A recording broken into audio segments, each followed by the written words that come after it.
A gente entrou em um dilema, né? Ter ou não ter coragem de mudar.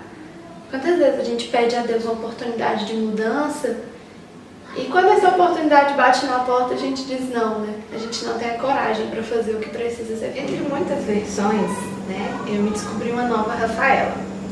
Eu sou uma mãe, uma menina muitas vezes, talvez por ter casado muito cedo, né? Eu acabei trazendo um pouco desse jeito menina romântica para dentro de mim, mas ao mesmo tempo uma mulher forte, corajosa, que precisou tomar coragens e decisões que mudaram a minha vida.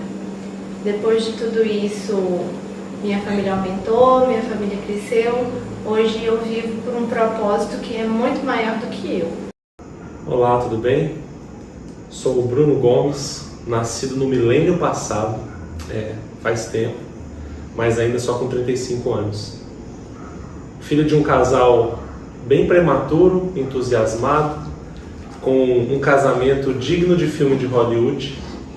Filho de uma mãe de 16 anos, um pai de 21. Enfrentamos muitos desafios ainda na minha infância, mas crescemos muito juntos como família. E foram dias bem complicados e bem educativos. Graças a Deus tive pais que me amaram muito, sempre me apoiaram e me incentivaram a crescer, acreditaram em mim, disseram que eu era capaz de fazer muitas coisas, mesmo muitas vezes não acreditando ou não entendendo que realmente era capaz. E nesse período de infância foi um período de crescimento acelerado, né? Com 10 anos de idade eu já lavava carro para ganhar algum dinheiro, poder ajudar dentro de casa, já ajudava a vender queijo dos meus avós, morava na chácara dos meus avós, então foi um privilégio muito grande crescer com espaço, crescer com saúde e aproveitar tudo isso.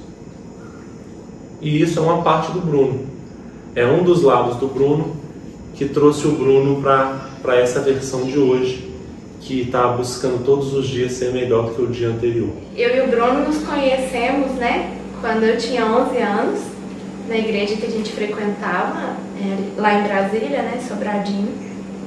E eu era muito novinha, muito menina, o Bruno mais velho, então ele não olhava muito para mim, né, ele estava ocupado com outras meninas da idade dele, mais velhas também.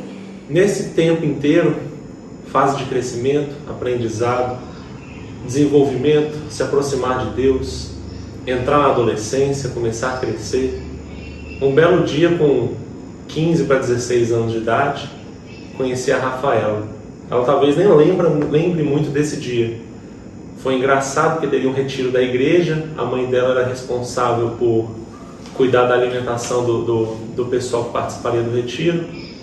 E eu estava ajudando a organizar algumas atividades do retiro. Quando eu chego na chácara antecipadamente para arrumar as coisas, encontro a mãe dela dentro de um dos alojamentos que a gente estava organizando, e aí ela me apresenta, né? Sai aquela menininha de cabelo preto, encaracolado, com 11 anos de idade, e diz para mim o seguinte, e a mãe dela diz para mim o seguinte: olha, tira o olho que ela é muito nova para você. Eu ri daquilo e realmente era muito nova, era uma criança de 11 anos, então a gente riu, se divertiu e tal, e vida que segue. Mas algumas surpresas na nossa vida nos apresentam novidades, né? E ela se distanciou um pouco ali daquela juventude, foi para uma outra igreja, congregação da nossa, e com 15 anos, 14, 15 anos, ela voltou a estar no meio da juventude que eu também fazia. Eu ajudava muito a se desenvolver, a trabalhar, a fazer as atividades. E aí eu já me encantei por aquela menina que não era mais uma criança de 11 anos, já era uma adolescente, recém-feito seus 15 anos de idade, muito bonita e muito difícil de acessar. Como era complicado falar com a Rafaela. Ela sentava geralmente no final da igreja, perto dos pais dela. Quando acabavam os momentos de culto ou o momento de retiro ou qualquer ação que a gente estivesse tendo em grupo com a igreja, os pais dela eram os primeiros a ir embora. Eu nunca vi embora tão rápido assim. E num belo dia, eu viajando com alguns amigos de uma outra igreja, a gente fez uma viagem para Caldas Novas, só o grupo de jovens, foi um ônibus cheio de gente e tal, foi muito divertido. E quando eu paguei essa viagem, surgiu um convite para os meus pais irem no rancho que os pais dela tinham.